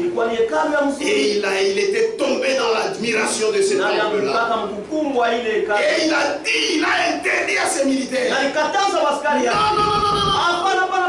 Ne touchez pas à ce temple. Ne faites pas l'erreur de toucher à ce temple.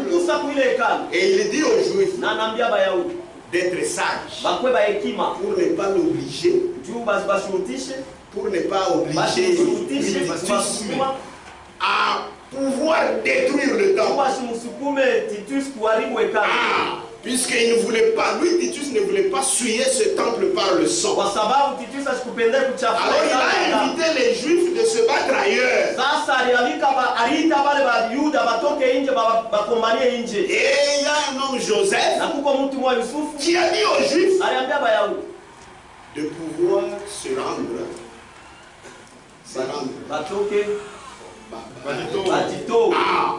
Pour qu'on puisse sauver le temple. Mais, vous savez, les Juifs sont un peu des Arabes. Comment ça, les injurier? Donc, ils veulent les pousser à la colère. Et Titus a fait tout pour sauver le temple. Mais Titus avait oublié qu'il y avait un plus grand que lui qui avait décidé que le temple serait détruit, qu'il ne laisserait pierre sur pierre. C'est lui-même le créateur. Maintenant, tes efforts à toi, Titus, ne feront rien pour sauver ce temple. Puisque Dieu avait déjà décidé qu'il ne restera pierre sur pierre. Amen. Alors la tête dure des Juifs, ils injuriaient. Alors ils ont obligé Titus à prendre l'assaut du temple. Non, l'assaut, c'est-à-dire pour attaquer Yakutam. Lui, il voulait toujours sauver le temple. Mais les ordres qu'il avait donnés aux militaires étaient négligés. Amen. Maintenant, un soir, Titus est fatigué. Si lui-même voulait suivre pour que le temple ne soit pas détruit. Mais un jour, Titus, il se retira dans son temple, dans sa tente, pour se reposer. Et il a essayé, il contrôle ses gencives, pour que le temple ne soit pas détruit. Il est fatigué. Alors il se retira dans sa tente. Maintenant les Juifs, ils sortirent maintenant pour aller attaquer. Puisque la plupart des Juifs étaient dans le temple. Maintenant quand ils virent que Titus s'était un peu retiré, puisque c'est lui qui essayait un peu de les calmer. Maintenant ils sortirent du temple et attaquèrent les assaillants. Les assaillants, c'est là qui veut venait pour combattre. Mais c'était la chaleur. Maintenant, on ne sait pas comment. Pendant qu'il combattait, il y avait un soldat qui a lâché un brandon qui est allé. Et vous savez, le temple était en cèdre. Et quand c'est tombé là-bas, ce sont des flammes. Ce sont des flammes. Et Titus ne voulait pas ça. Alors quand il a vu ça, il a tenté avec son armée de pouvoir combattre les andus. Non. Mais c'était difficile. Les ordres qu'il donnait, on n'obéissait pas. Alors quand il entre dans le temple, il voulait conserver ça. Mais les militaires aussi, quand ils ont vu l'or qui était là-bas, ils ont dit, si on entrait, on va trouver de l'or. Et là, ils sont entrés. Maintenant, en entrant là-bas, les Juifs aussi ne pouvaient pas les laisser. Maintenant, un grand combat. C'était brûlé. Voyez vos efforts. Ça ne peut rien. Quand Dieu a dit quelque chose, vous ne saurez rien faire. Amen. Ils ont vu comment ça brûlait. C'était très triste. Il a contemplé, c'était un beau temple d'une grande splendeur. Alors il était triste. Alors quelqu'un est venu l'aider. C'est un libéraliste. Il a essayé pour sauver.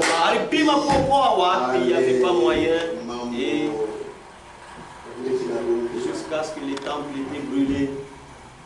Amen.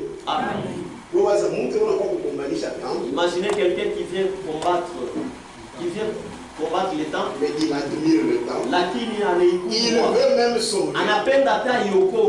Mais puisque la parole avait dit que ça s'est détruit, ça devait toujours se. Et on a vu maintenant toute la crête de la colline était en flamme comme un volcan.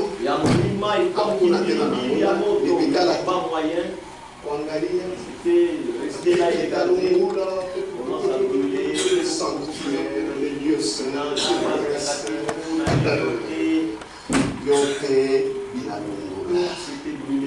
or le temple, c'était ça la fierté d'Israël.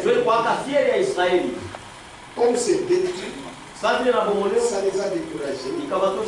Et directement, c'est le tour maintenant de la ville. Et la ville était maintenant détruite. Et c'était fini. Et quand ils ont contemplé la manière dont le temple était détruit, la manière dont Jérusalem était détruite, ils ont compris que c'est seulement la main de Dieu qui a voulu que le temple et que Jérusalem soient détruits. Et l'homme ne pouvait pas. Amen. Et ils ont vu comment la ville a été rasée comme un champ. Et les historiens disent qu'il y avait plus d'1 million de Juifs qui étaient décédés ces jours-là.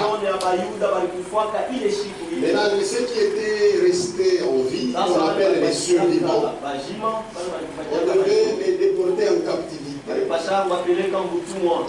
d'autres, on les prenait, on les jetait aux bêtes féroces dans Israël pour que les bêtes puissent les dévorer. C'est à partir de ce moment-là que Israël s'est répandu dans toutes les nations. Que Dieu vous bénisse. Et en 1948, c'est ainsi qu'ils ont commencé à retourner. Que Dieu vous bénisse. Vous voyez, frère, la même chose se passe aujourd'hui.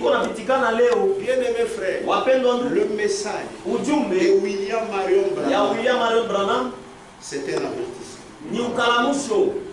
Après quoi? Kisha ile C'est les jugements. ni hukumu. Bien-aimés, Wapendwa, les gens disent, bantu wanasema depuis que vous avez commencé à prêcher, tangu ulianza kuhubiri, Branham est mort en 1965. Branham alikufa 1965. Maintenant, où est la venue de Jésus? Sasa kuja kwa Yesu iko wapi? Frère, Ndugu, Dieu, Mungu il ne tarde pas akawiyaki dans l'accomplissement de sa promesse, mkutimiza malako yake, mais il use de patience lakini anatumia uvumilivu pour toi, juu yako, ta mère juu ya mama yako qui est encore là-bas. ule ngariki mule. Le temps venu, Wakati kama nene connu par lui-même, kujulikana na yeye mwenyewe, Jésus viendra. Yesu atakuya. Et quand Jésus viendra, Wakati Yesu atakuya, c'est fini.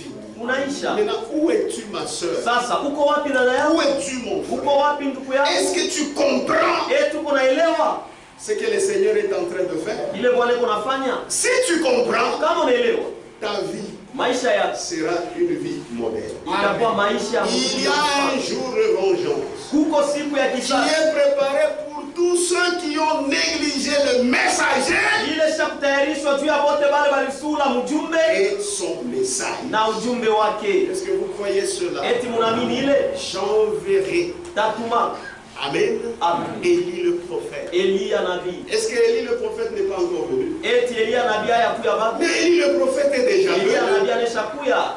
Que Dieu vous bénisse. Mungu atubariki. C'est la vérité. Ni ukweli. C'est pourquoi mon frère, Ndio kwa maana ndugu yangu, ma soeur, dada yangu, ne pense pas que c'est de la blague. usiwazia sema ni mizaa, C'est la vérité. ni ukweli. Mais le diable, Lakini il diablo veut endormir les gens. inapenda lalishe bantu. Les gens pensent que ce message, Bantu wanawazia sema hii ujumbe c'est comme toutes ces paroles des hommes. iko sai maneno yote ya bantu. Frère, ne croyez jamais ça. Ndugu, mshamili kama ile. Ne vous endormez pas. Mshilale. Aucune dénomination Hakuna hata sehemu n'a un moja Dieu véritable. iko na Mungu wa kweli. C'est nous Ni shi qui sortons, shi bali tuko natoka. qui avons fait bien. Ndio tulifanya mzuri. Voilà pourquoi, mon frère, Ndio kwa maana ndugu, le temps de la visitation wakati wa kutembelewa est venu chez toi. inakuya kwako. Et aujourd'hui, Na leo nous allons reconnaître comment tutatambua namna gani que nous avons été visités. ya kwamba tulitembelewa C'est quand nous avons reçu la parole. ni kama tunapokea neno. Que Dieu vous bénisse. Amen. Le monde entier Dunia nzima est dans l'obscurité. iko magiza, Mais toi et moi, lakini wewe na mimi nous avons reçu notre visitation. tulipokea kutembelewa Mais toi, kwetu. tu penses que c'est facile Ndio kuona wazee sema ni que mwepesi. quelqu'un puisse croire ce message? Mtu amini hii ujumbe. Hein? Ce n'est pas facile. Haina mwepesi. C'est une grâce. Ni neema. Puisqu'avec l'intelligence humaine, Kwa sababu na akili ya Mungu tu ne peux pas reconnaître ça. hauwezi kutambua hivi. Mais il faut que Dieu lui-même. Lakini inapasha Mungu C'est yeye. la même chose qui s'était passée à Jérusalem. Ni kitu moja moja ilipitikana mu Yerusalemu. Les disciples de Jésus-Christ, Wafuasi wa Yesu Kristo c'était comme des gens néants, balikuwa kasaba tu des bakuli. zéros. Basifungu tu. Mais Lakini toute la vie tauni yote de ya Jérusalem Yerusalemu était dans le feu. ilikuwa mbia bongo. C'est seulement là où Jésus était Ni mpaka tu kule Yesu alikuwa. qu'il y avait la vérité. Ndio kulikuwa Et Jésus est la Na parole. Yesu ni neno. Là où est la parole, Pale peko neno, c'est là où ndio pale est Dieu. peko Mungu. Jésus Yesu est dans sa parole. eko muneno lake. Lèvons-nous, chantons la chanson que nous avons toujours chantée. Wimbo ile tunaimbaka Il est dans sa parole.